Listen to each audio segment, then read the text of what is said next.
We are forbidden to create a state of our own. We are forbidden to run an army and to fight wars against other people. We are the Jewish communities that lived in Jerusalem, that lived in the Holy Land in peace with others. We were respected and we existed. We didn't need a state of Israel in order to exist.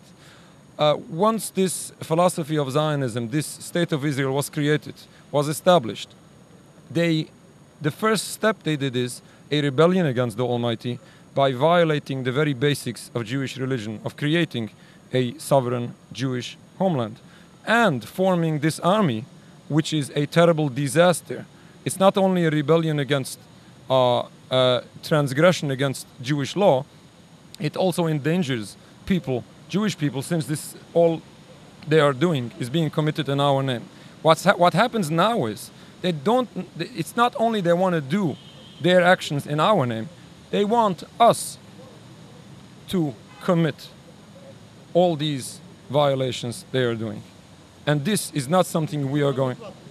Well, all kind of wars they're waging. This is not in accordance with our religion.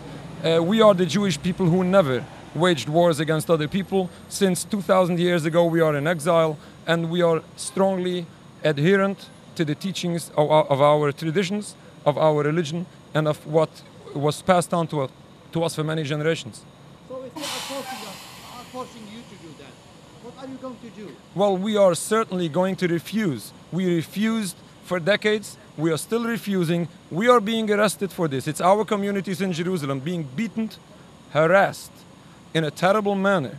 People don't know because this is not exposed to the general public. But we have people here with first-hand stories to tell you how many of our colleagues in our present day, in the last week, one of them were placed in a cell for 24 to 48 hours without any food, any drink. The other one was placed in a cell for 24 hours in the very pitch dark, just in order to break their,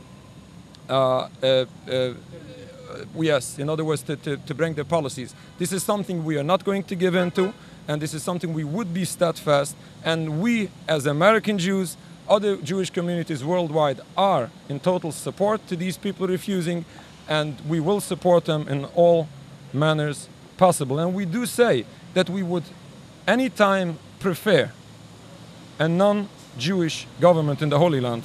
It'll be much more in accordance with our religion, and we as people would be far more safe.